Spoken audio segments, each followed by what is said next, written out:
Hello, friends. Mali Padpadith here, CEO of the SOAR Community Network and co-founder of the SOAR Community Nebula.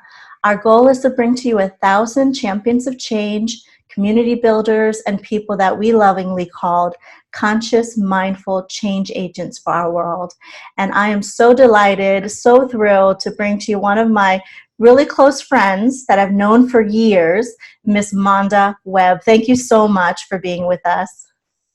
Hello, and thank you. Yes. I'm 1,000. I feel very special. Many people around the world. I am one of 1,000. Yes, Molly. Thank you. You are very, very special. Please reintroduce yourself to our community and share what you're currently working on, all the cool things that you're doing to spread love and light into this beautiful planet called Earth. Okay, so I am Monda Raquel Webb. I am storyteller, poet, author. And I found out recently with attending a wonderful meeting with Mali that I am considered a multi-hyphenate. So I'm going to use it here.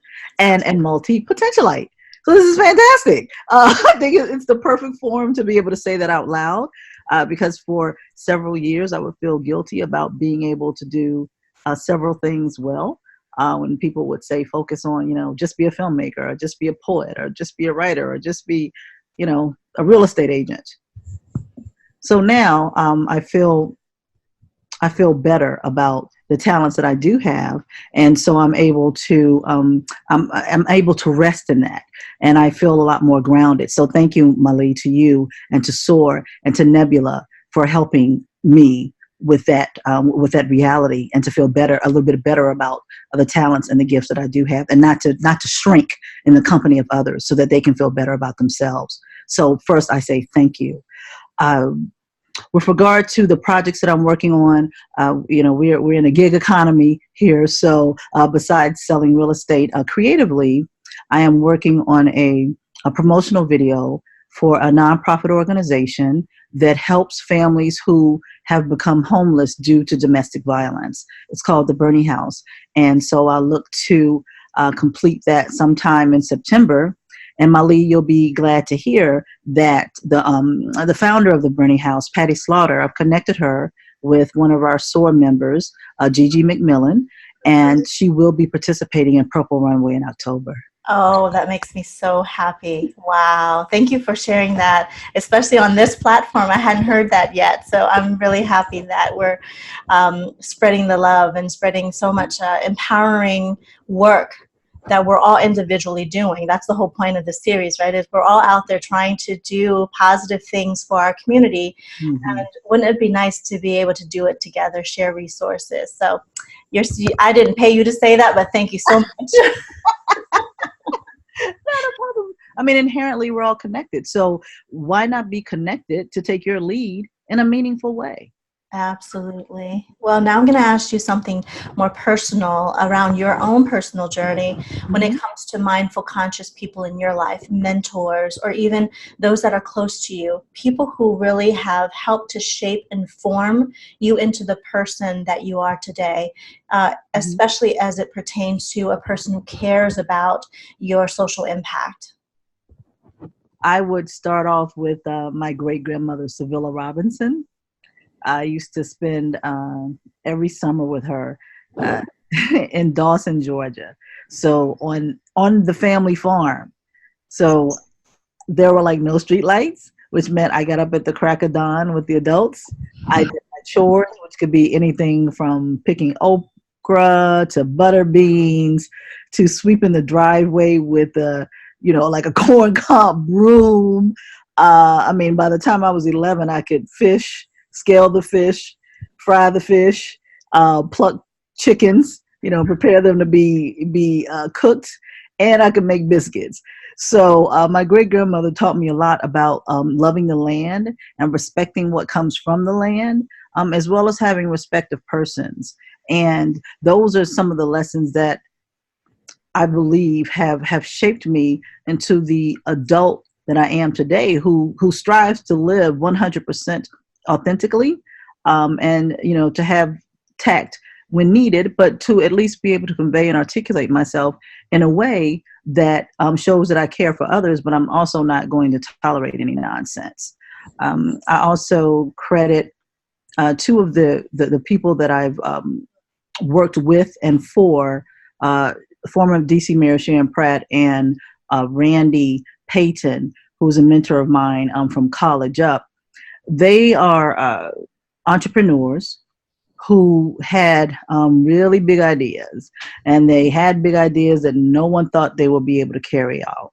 And as a young person, I worked with them. Randy is a journalist, Vietnam vet, and he is responsible for creating the first, which started off as an insert, but the first magazine dedicated to African American automotive enthusiasts. Mm-hmm. And that magazine would feature African American executives in the automotive business, which we really didn't see on the news. And he wanted to highlight those successes, especially since, people of color, we all love cars. We know people of color, black and brown, love cars.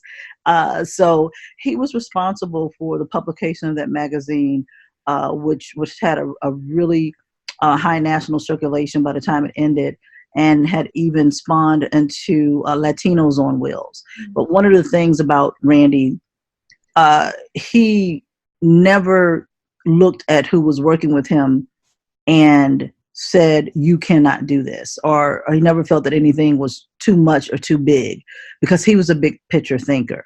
And so if you had an idea, he was really big on ideation, but he just let you run with it. And I can appreciate the type of freedom that I have under his purview, which allowed me to grow as well. I didn't feel stunted. I didn't feel less than. I didn't feel marginalized. And I could say the same for Sharon Pratt. I started working. Her daughter asked me to work on the campaign with them, and we knew it was a long shot, but we worked it anyway, as if we worked it as if we had already won. And I was right out of college. I served as a press advance person for Sharon, and got a sense of how to kind of wrangle the media. I was a broadcast journalism major, but what you take in school and what you experience in real life are two different things, right? So it was an interesting time, and it gave me an opportunity to observe humankind and human nature, how this city and America and the world deals with what they consider winners and losers, and how they respond to them. And for me, it just cemented the fact that we're all human beings, no matter what your title is. And I thought it was kind of sad for people to go out of their way to cater to the mayor, and they might not even see who was standing beside her. And I'm like, that person has a story as well. So, but Sharon was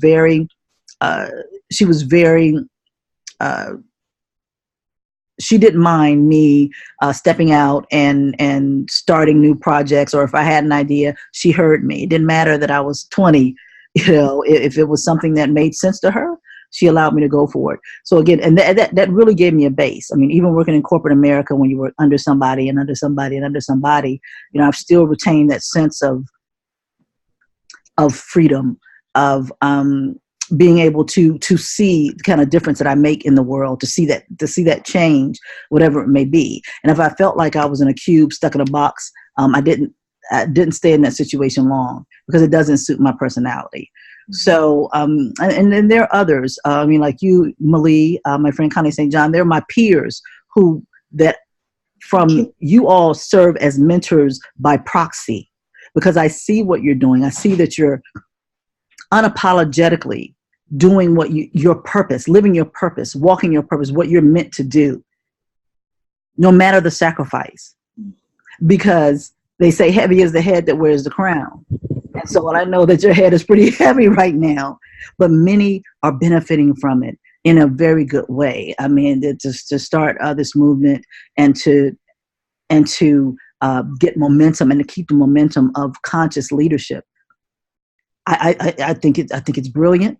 I think it's perfect. And I know that it will make this world a better place, because it is causing people to believe in causes that are bigger than themselves, and to contribute to that belief, and to be responsible and accountable for it.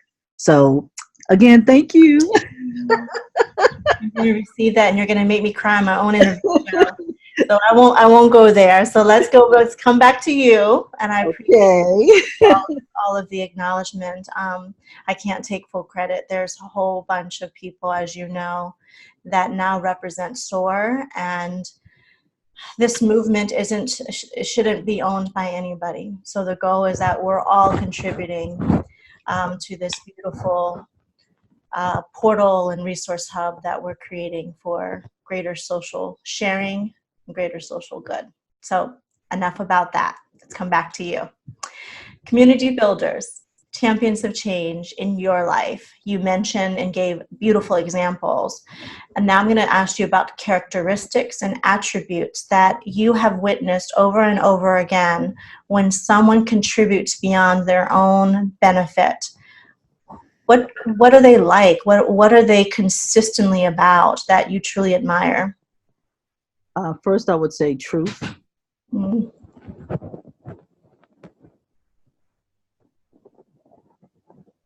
I would also add that these individuals are very passionate, that these individuals have, and then I'll just say down with dogma, because, we all learn something as we grow up. And many of us accept those beliefs and blindly follow those beliefs, whatever kind of beliefs they may be, whether it's religion, politics, the way I cross my legs. But when you become evolved enough to seek the truth, your truth, and to live and walk that truth, then that's the type of characteristics that I see in the people that I'm drawn to, and the people that are mentors by proxy, to the people that will, march over a cliff for what they believe in and what they believe is right. And selflessness is another characteristic. We all believe in the importance of self-care, but to so wholeheartedly embrace that which either you're meant to do, or feel so strongly about the welfare of other people that you champion that, even to your grave, I think is honorable. And so I suppose my top three would be truth and selflessness, and passion. That's beautiful. You speak as a true storyteller. I just hold on to everything, because you pause and you're really processing, and your words matter. And I think with you being a poet and being a filmmaker, an award-winning, by the way, very successful filmmaker, don't dim your light. I really want to acknowledge that. That is a beautiful attribute also that I see in change agents and champions of change. They are intentional, even down to the words they choose. So I wanted to highlight you for that. Okay. I started to talk about your filmmaking, and I started to talk about your storytelling. So the next question is kind of allowing you to elaborate on that some more. With your gifts and your talents and everything that you have been created to do and be in this world, what movements, what initiatives, and through what channels or mediums are you using to advance these missions? I think it's a really good question, Molly. And I'm going to give it a bit of thought. I want to, with every cell of my body, just be out here telling stories, and primarily, those stories that lift and elevate, educate, entertain the masses. I've always said that as a filmmaker, if I don't make you feel something, then I have failed. And for me, I want to tell those, the name of my production company is Little Known Stories Production. So I really want to be able to tell those stories that are buried in the crevices of history's pages. And I want to excavate them, and I want to share them, There's so much that we don't learn in school that's a part of the accepted curriculum. And I believe that as a storyteller, that I have a responsibility to share those stories that those universal truths that all of us can relate to on a human level. So I look at the people who built this country. I look at, my relatives and your relatives and people, just everyday folks, salt of the earth folk. I think they need to be celebrated. I think they need to be lifted. And as an African American, we have a history of telling our stories orally. And I believe that, Ali, if those stories die, then so do we. So I take it as a very serious responsibility, not just to tell these African American stories, but to tell stories of the people of the world. And my hope is that Little Known Stories Production Company does become an international player, to be able to tell these stories that impact us all. It may not be something Hollywood is interested in, but that's okay, because I'm not interested in Hollywood. I'm interested in charting my own course, if you will, and doing whatever I can to preserve culture, and for people to appreciate the different cultures and truths of other people that are around this world. And I think it'll just bring us all closer together, because again, inherently, we're all connected. And so when you ask about the different mediums, because I've shot 2 short films to date, one of the things that kind of keeps me up at night is, for independent filmmakers, generally there are 2 things that we don't readily have, and that is resources and access to capital. When I say resources, primarily I mean the influencers of the world, those who can introduce you to other people to help manifest your dreams for you. And then, of course, there's always the money. And so also, when you create something, you want people to see it. So how do you do that? I mean, you can either submit to a film festival and hope that you get in.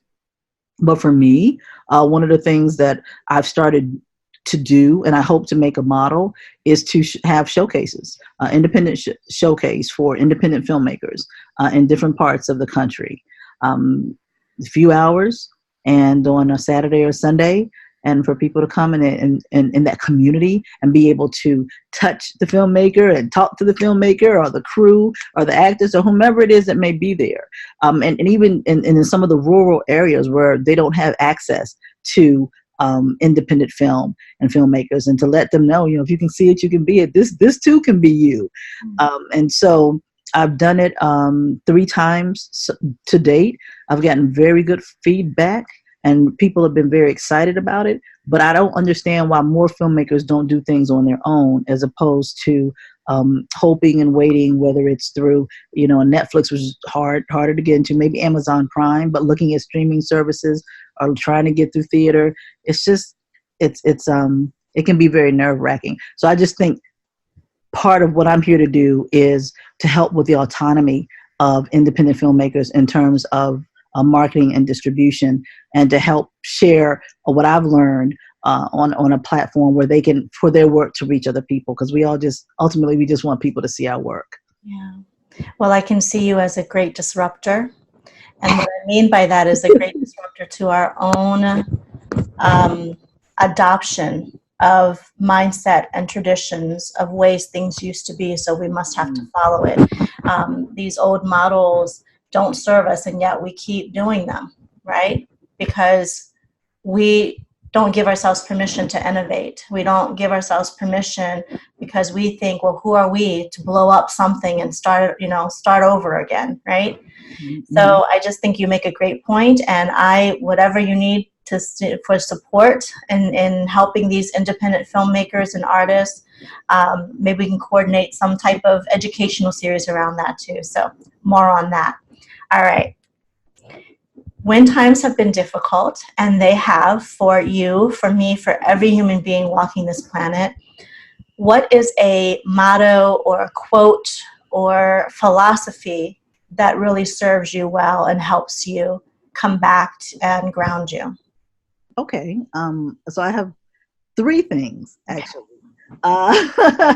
The first is, I'm a woman of faith, and so There is a story in the Bible about David, King David, when he comes home after war, and he had through, for those who may be familiar, he wed Bathsheba, whom he thought was absolutely beautiful, but she had a husband, and he had that husband, go to war and put him in the front of the line and kill him so he could have her. So, like, David, that's not a good look. But at any rate, David comes home from war. Everyone in his town has been slain, killed. There's his children. There is absolutely nothing but rubble.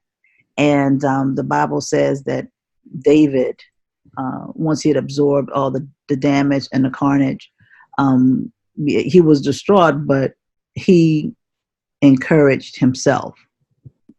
So he looked around, he took it in, and he dug deep, and he encouraged himself to come out of it. And so that's something that I think about. Like, I don't want to burden anyone else with my troubles. I just need to take a moment, dig deep, and encourage myself, because I have to look at it as this situation is only temporary, right? 1 month, 1 year, in the grand scheme of things in life, that's not a lot of time. Right. And so I think about that, and I push through. And also, my mom was born in Dawson, Georgia. I talked about that farm that I would go to every summer. And Georgia and the other states in the South, Alabama, they're known for their rich red clay dirt. And I look at that dirt as being extremely powerful, because that dirt holds history. That dirt holds DNA of good and bad, and the blood of slaves, and just so many things that are in that red dirt. And it's such a powerful dirt, because kids have eaten it and they say it's like good for you, but it also it sticks to you. I've talked about that in my book, Red Clay Dirt and Mountains. It clings to your soul, and forget having clothes that aren't going to be ruined if you get them in that red clay dirt. So I keep some with me here in Maryland. And if things get really bad, I'll just go, I had this in a little box, and I'll go in that box and I'll hold that red clay dirt, and I'll think, where you came from. You come from good stock. People have survived in your family worse than this. You'll get out of it, but remember from where you came. Know who you are and know whose you are, so that you can fulfill this destiny that you're put on earth for. So the red clay dirt helps me out. The story of David helps me out.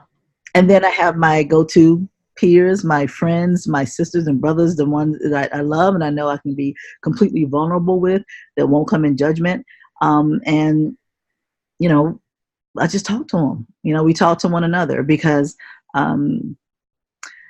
America is funny. If they love a winner, right? And so if people have a sense that you're doing bad or you're down in the dredges, then they just as soon forget about you. Well, there are some people who it doesn't matter. They accept you fully for who you are, and will embrace you in that moment. And so again, all this is understanding it's only temporary, but it's real. It happens. And I think so often when people talk about success, they kind of gloss over the tough part and go to, this was my dream, and it took a while, but now I'm here. So what happens in that while? Yeah. And I think it would serve people better if they knew, if they understood, if they felt that they weren't alone in the blood and the sweat and the tears that come with building building your purpose, if you will. I got chills all over as you speak. What would a better world look like through your eyes? If you could design it, if you can create a film on this utopia, this perfect, not perfect, but better, right, world, what would it look like? Well, I would use the fruits of the Spirit as a model. I think that we should all be kind to one another, gentle, long-suffering, have patience, and love. Love is the biggest thing. The Bible tells us to love one another as you love yourself. And so if we all treated one another with the ultimate respect and with love, and had that respect of persons, and didn't worry about, the violence and the guns and all these principalities and messed up things that are going on now, then I believe this world would be a better place. And one thing that I do believe in, Molly, is that there are, uh, we talked about it a little earlier, is the power of energy, and how energy um, is is felt, right, and passes on from people to people. So that if you have a really good energy and you're around other people who have great energy, then you're lifted and it's passed on. Mm-hmm. But because there is darkness, there's energy in that as well. And so for me, it's about overcoming that Yeah. negative, toxic, lethal energy that is extremely prevalent in these day and times. I think also to learn ways in which you can protect yourself from the negativity seeping into your body, into your life, into your home, into your dreams, into everything.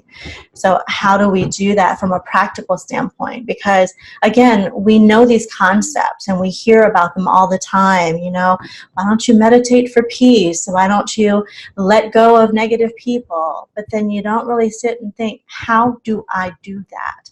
How do I do that practically? What are the consequences of doing that? How am I going to feel in the process of letting go of negative energy, which means I might have to cut off some negative people right now.